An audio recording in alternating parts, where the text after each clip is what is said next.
Herkese merhaba. Alaz Örgü kanalıma hoş geldiniz. Bugün sizlere görmekte olduğunuz bu örgü modelinin yapılışını anlatmaya çalışacağım. İngilizce'de çit modeli olarak geçtiği için ben de aynı isimle kullanmayı tercih ettim. Hem sade ve cici bir model hem de yapımı çok kolay. Düz ve ters ilmeklerin aralarına haraşo sıraları serpiştirilerek örülüyor. Bu sevimli görüntüsünden dolayı bebek örgülerine çok yakışacaktır. Yetişkin örgülerinde de hem sade hem de oldukça zarif duracaktır. Hemen yapılışına başlayalım isterseniz.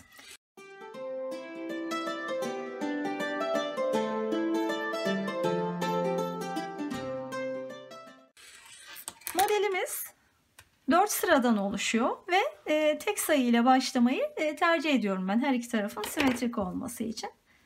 Az sayıda ilmek alarak anlatımımı yapacağım. Şu an 2, 4, 6, 8, 10, 12, 14, 17 tane ilmek var şişimde.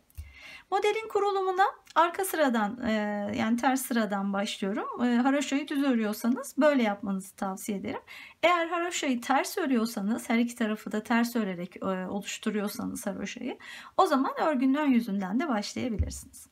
Şimdi kenar ilmeklerim var. Kenarda birer tane. Model ilmeklerim 15 tane olacak. Kenar ilmeğini aldıktan sonra ilk sırada bakın, birinci sıramızda kenar ilmeğinden sonra bir düz bir ters, bir düz bir ters şeklinde devam edeceğiz. Dolayısıyla bir düzle başladım. Bir ters, bir düz, bir ters. Bu şekilde devam edelim.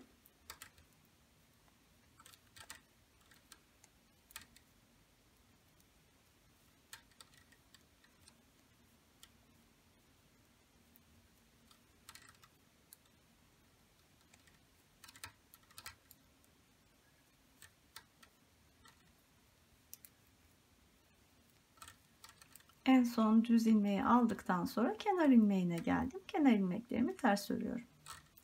Şimdi bu örgünün ters yüzüydü. Şimdi ön yüzüne geçtim. Bu tarafta da yine bir düz bir terse devam edeceğiz ama düzler arka yüzde terse döndüğü için düzler ters olacak, tersler düz olacak. Zaten ilmeklerin görüntüsünden anlayabilirsiniz. Bakın şu kenar ilmeğimi aldıktan sonra bakın ilk ilmek bir ters görüntüsü. Şu ilmeğimiz ters. Yanındaki düz. Onların görüntüsüne uygun olarak devam edeceğiz. Bir tersle başladım. Sonra bir düz. Bir ters, bir düz.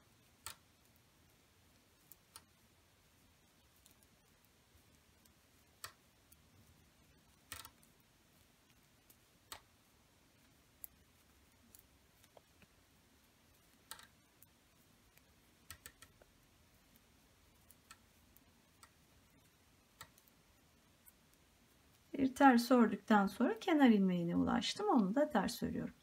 Şimdi örgünün ikinci sırasını da tamamladık. Üçüncü ve dördüncü sıralarımız çok kolay. Hepsini düz olarak öreceğiz. Haroşo elde etmek için. Bir sıra haroşo elde etmiş olacağız. Eğer tersten örüyorsanız bu iki sırayı ters öreceksiniz. Şimdi kenar ilmeğimi aldıktan sonra düzle başlıyorum. Ve bütün ilmekleri düz örüyorum.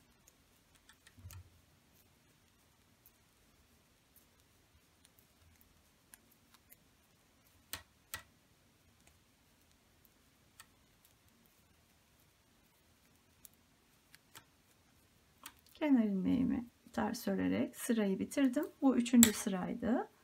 Dördüncü sırada da bütün ilmeklerimiz düz olacak.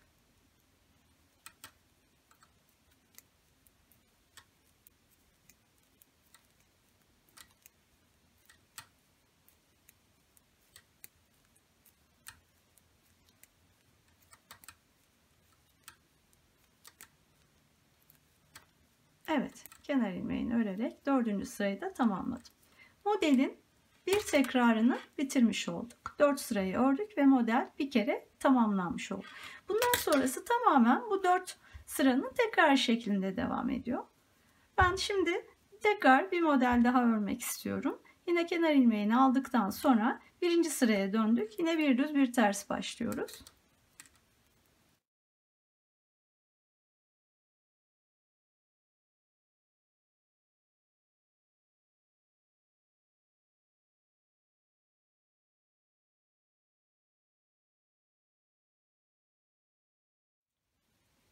Evet, bu sırayı tamamladığımızda modelin ikinci sırasında yine bir düz bir ters öreceğiz ama tersle başlıyoruz, zaten görünüyor.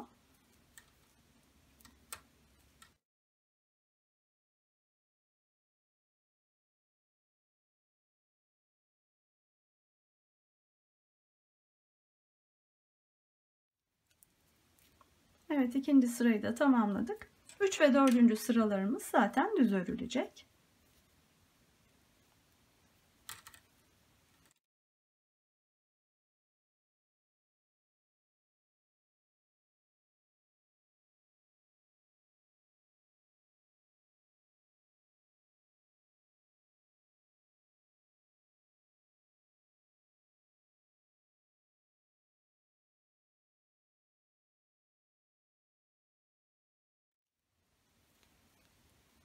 Evet, modelin 2 tekrarını bitirdik.